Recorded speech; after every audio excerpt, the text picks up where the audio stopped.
Hi everyone! So today I said that we would talk about rib thrusting, and I'm going to go over this in a little bit, and what I'm going to do is I'm going to go through what your ideal alignment is to start with. Why is rib thrusting bad, especially if you have diastasis? How can you recognize that you are thrusting your ribs in movements? And then some ideas of how you can correct that easily without forcing it. And also some detrimental effects if you go too far the other way. So that's kind of the overview of what we're going to do.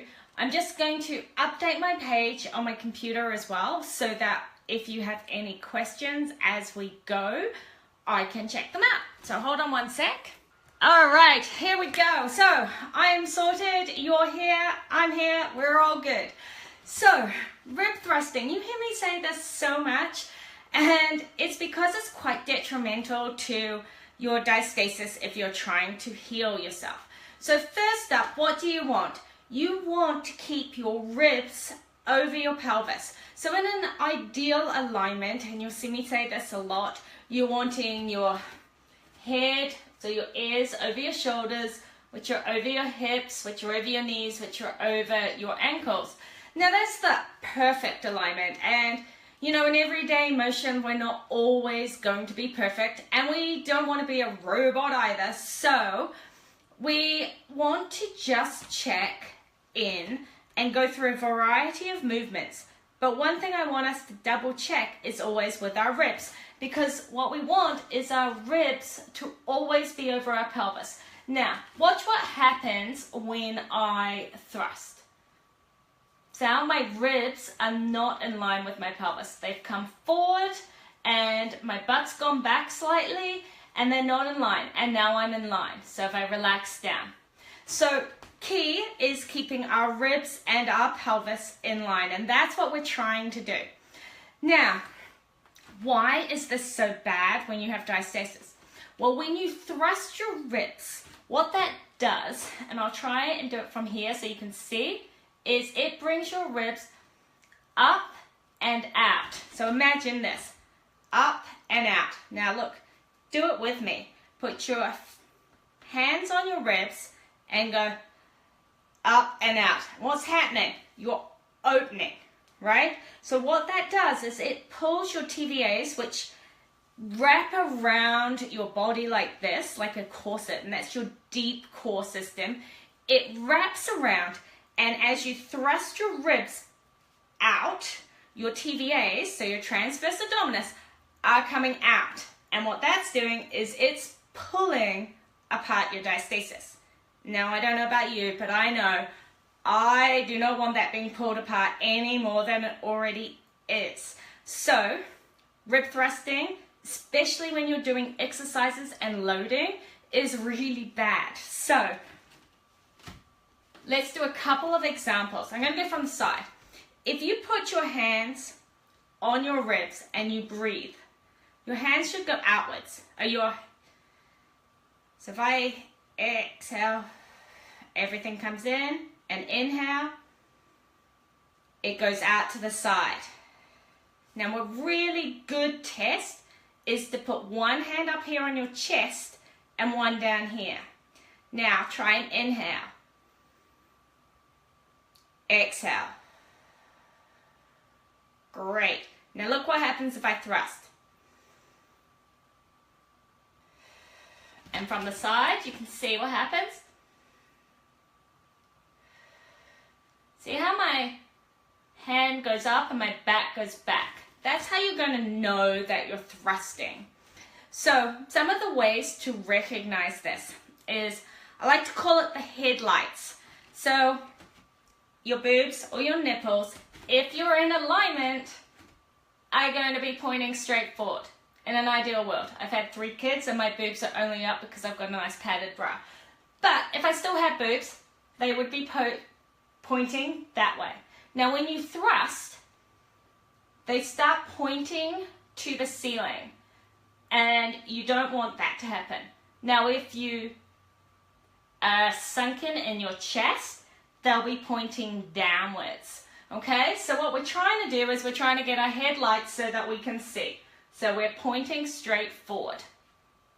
So when we're here, our ribs are down, headlights pointing forward, and we're breathing nicely and controlled. And in, and out. Great. So when does thrusting happen? So there are a couple of movements, and it's in the exercises that I want to really bring it in, but also in your day-to-day. So pulling, so doing this type of motion, this causes rib thrusting a lot, as does pressing upwards. So we've talked about this a bit. So that's why in my weights program that I'm doing in that Total Core Solution, there is no shoulder presses, because that motion, if your shoulders don't have enough mobility in them, will cause the thrusting of the ribs.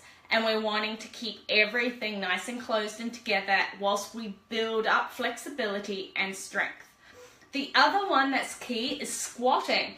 And we squat so much throughout the day. So watch a squat. You squat and you hinge, and you come down, and you come up. So if you're going to be picking up your child, you're going to hinge, come down, pick up. Now, if you're a rib flarer, what tends to happen is as you stick your butt out, you arch your back and your ribs flare, okay?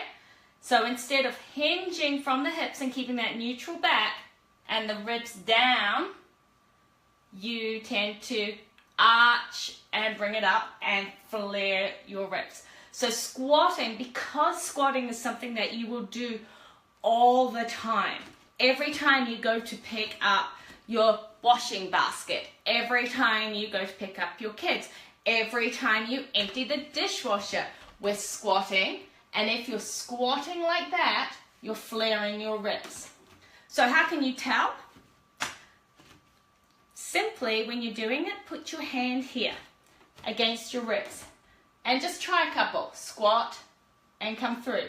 You'll feel yourself if you flare. Or put your hand up here.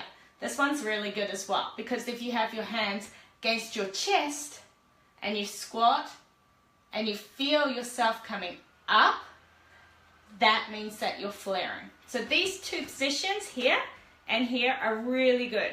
Now watch what happens with a row, okay? So what tends to happen for a lot of people when they're doing this position, and even think about it, you're doing this when you're opening a door, right? Day-to-day motion, grabbing something and pulling it in, opening your car door, opening a door at home. When you pull, you want to squeeze your shoulder blades, but not to that point, so you're not flaring the ribs. So again, you're coming in, pull, make sure these are nice and flat. When you do the movement, place your hand there. Make sure that your ribs are down. Now here's an interesting one. What happens when people say, drop your ribs? Can happen is people can use their obliques to drop their ribs. Now watch what happens. If you forcefully drop your ribs, all right, can you see how my pelvis tucked? My shoulders rounded, this part starts bulging, but worst of all, you're putting pressure on your lower abdomen. And we don't want any abdominal pressure, because that's what opens our gap. So forcing your ribs down is just about as bad as thrusting your ribs up. So when you go through this, you want to relax your ribs down, okay? They're flat. There's no gripping, there's no forcing of it. You should still be able to pinch your shoulder blades and stand tall. So remember the keys for good posture. We're standing tall, we're lifting our chest, and remember how I always say, lift your chest, but only a little bit, right? So that your headlights pointing forward.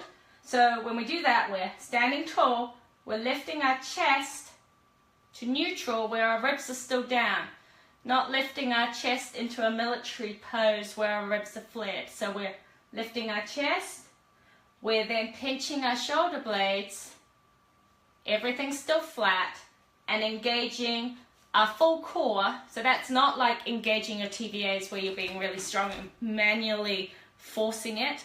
It's how you would engage just to stand tall. So it's, a lot of people ask me about this, like what's the difference when you say engage your core to engage your TVAs for exercise?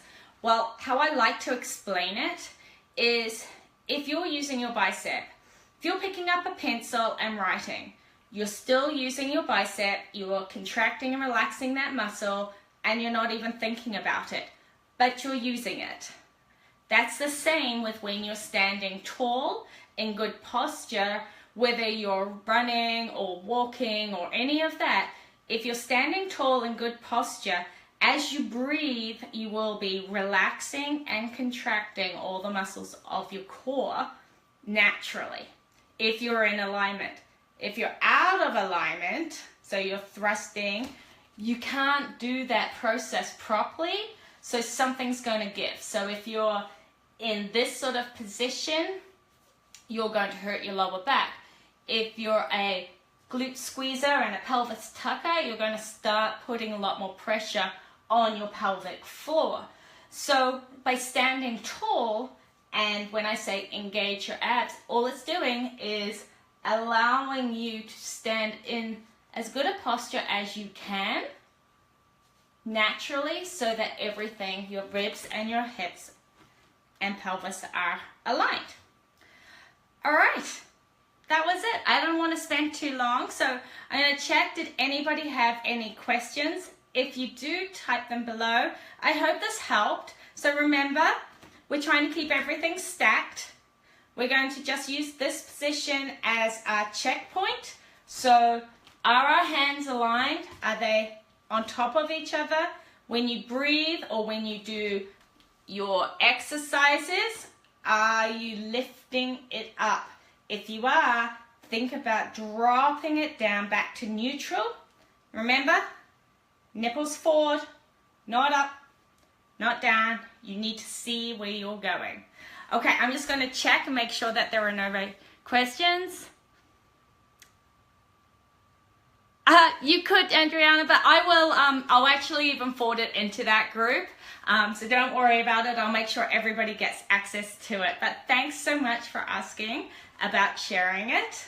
And if you haven't already, I just wanted to let you guys all know that the Total Core Solution is now available for anybody. We go through all sorts of tips like this when we're doing our weight training exercises to help with the posture. And we've got the HIIT workouts, so high intensity interval trainings, which are all diastasis safe for you. And we've got more core workouts. So if you have done the beginners program and you are looking for something a little more and you want to train safely so that you're in alignment and you're not putting pressure on anything and you're starting to build into the movements that you can, feel free to check out the page below and I'll put the link there. Okay, well, thanks everybody. I'll catch you later.